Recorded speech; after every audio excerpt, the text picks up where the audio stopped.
Hey guys, it's Jessie here from Tonkadale, and today we're going to prune this beautiful ficus, but we're going to do it through the lens of plant morphology. It's kind of like plant body parts.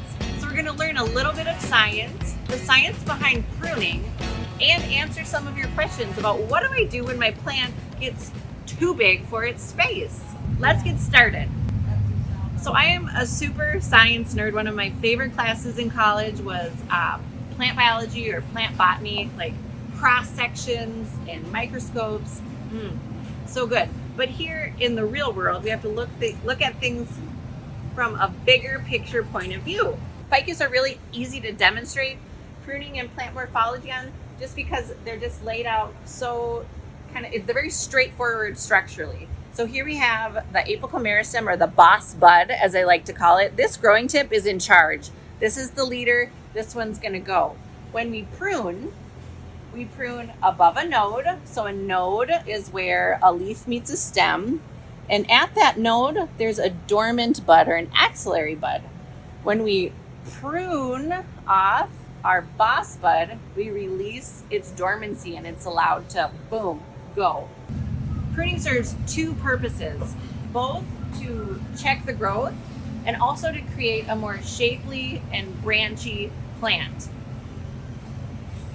It's a little difficult to tell, but what I think happened is this plant was growing straight up with one leader, and it was pruned here and that told the plant to branch and go. So you can often see where that initial prune happened. Any hand pruner will do, and you might want to make sure it's clean or sanitized with just a little bleach water.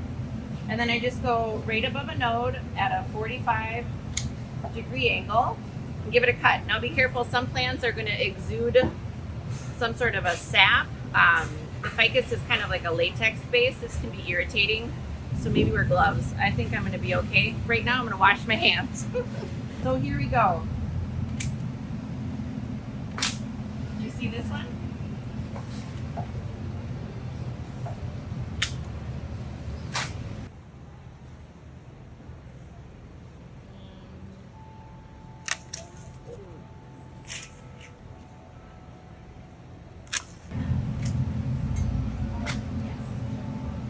Okay, so that was pretty aggressive, but again, our plant is overgrowing its space and we need to check its growth. And while we do that, we're going to create a more branchy plant, because everywhere I cut, one or two buds will release, creating a really nice full head.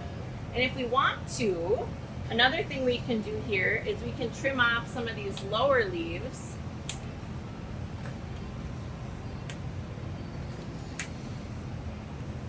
And that will help this appear more like what we like to call a topiary or a standard versus a column or a bush shape. And that's kind of fun too, because then we can see these really cute aerial roots that are just hanging out here. I like that. All right, so today we learned about the apical meristem, axillary buds, pruning, nodes, and that's it. Thanks for watching, and we'll see you at Tonkadale. Beach.